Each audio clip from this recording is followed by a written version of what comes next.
Tống Nghiên Phi, Trương Hạo Duy tráo đổi linh hồn và cùng Tấu Hài trong Lượng Bất Nghi. Lượng Bất Nghi chính thức cập bến màn ảnh nhỏ Việt với bản lồng tiếng từ cuối tháng 10.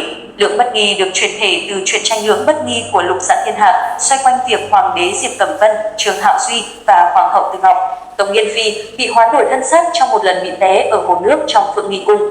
Điều này kéo theo nhiều rắc rối và âm mưu trốn hậu cung lẫn tiền triều.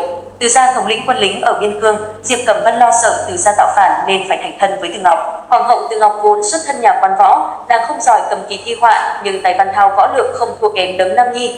Hoàng đế Diệp Cẩm Vân lại là người trọng văn hơn võ, nên Từ Ngọc vừa bước chân vào hậu cung đã bị phu quân để lạnh. Sau khi cả hai hoán đổi thân xác, họ đã tìm mọi cách để hoán đổi trở lại nhưng không thể. Từ đó hoàng hậu phải giúp hoàng thượng xử lý việc triều chính và xuất binh đánh trận. Còn hoàng thượng giúp hoàng hậu quản lý gian hậu cùng suốt ngày đấu đá tranh sủng.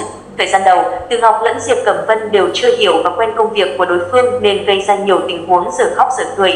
Nhưng lâu dần mọi chuyện trở nên suôn sẻ, thông qua việc hoán đổi thân xác hai người ngày càng thấu hiểu nhau và nảy sinh tình cảm với nhau. Lượng Bất Nghi hiện phát sóng lúc 12 giờ 30 phút từ thứ Hai, thứ Sáu hàng thu ẩn trên kênh HTV7. Và dưới đây là những lý do bạn không nên bỏ lỡ bộ phim được chuyển thể từ truyện tranh nổi tiếng. Nhắc đến Lượng Bất Nghi thì không có một phim Hoa ngữ nào là chưa từng nghe qua, thậm chí biết rõ. Khai máy từ đầu năm 2021 nhưng đến giữa năm 2023, khán giả mới được thưởng thức những thước phim đầu tiên của Lượng Bất Nghi. Bộ phim được chuyển thể từ truyện tranh từng làm mưa làm gió cùng tên của Lục Dạ Thiên Hạc. Lượng Bất Nghi mang màu sắc hài hước, dí dỏm, lấy chủ đề là câu chuyện hoán đổi linh hồn của cặp vợ chồng đế, Hậu Tiêu Cẩm Quân và Từ Ngọc. Nguyên tác từ truyện tranh Lượng Bất Nghi của Lục Dạ Thiên Hạc được đánh giá tốt và khen ngợi nhiều từ độc giả, điểm Darwin trên 8.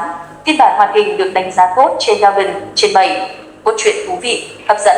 Lượng Bất Nghi được đánh giá cao ở chỗ tôn vinh thông điệp nữ quyền. Bộ phim mượn hình ảnh, tiếng nói của hoàng đế để chứng minh những điều không thể thành có thể. Lượng Bất Nghi tháo gỡ tính bảo thủ về nữ giới trong quan niệm xưa cũ qua sự thấu hiểu của cặp đế, hậu. Bộ phim đại diện cho những tư tưởng cởi mở thổi làn gió mới vào không gian cung cấm ngột ngạt với hàn tá lễ nghi, quy chuẩn. Bên cạnh đó, màn tráo đổi linh hồn giữa cặp đế, hậu trong bối cảnh hiện đại xen lẫn cổ đại đã mang đến những tình tiết giờ khóc giờ cười vô cùng thú vị. Đặc biệt bộ phim do đạo diễn Hà Trấn Hoa đảm nhiệm, người đã tạo nên một số dự án nổi bật như Chiêu Giao, Nữ Y Minh Phi Truyện, Đại Đường Minh Nguyệt, 3 lần Gà Trâu Kẹo Lòng Quân, Thiên Tình Chi Lộ.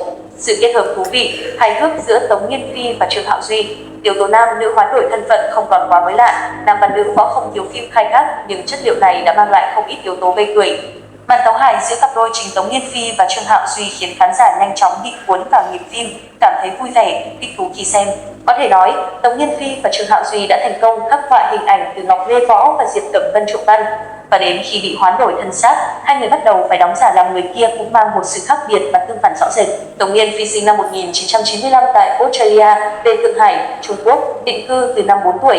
Năm 2011, cô được GIP Entertainment, Hàn Quốc chọn làm thực tập sinh. Nhưng vì chấn thương 3 năm sau cô mới về nước phát triển sự nghiệp trong làng giải trí Hoa ngữ. Người đẹp ghi dấu với cặp y dạ hành, đáng tiếc không phải anh, chuyên gia tình yêu, bước vào thế giới của anh, 10 năm 3 tháng 30 ngày. Trương Hạo Duy sinh năm 1990, được đánh giá là một diễn viên có diễn xuất khá ổn qua những vai diễn có chiều sâu, gai góc. Anh từng tham gia nhiều bộ phim gây sốt như Xin Chào Kiểm Sát Viên, Sử Gia Sinh Tự Trọng, Tái Sinh.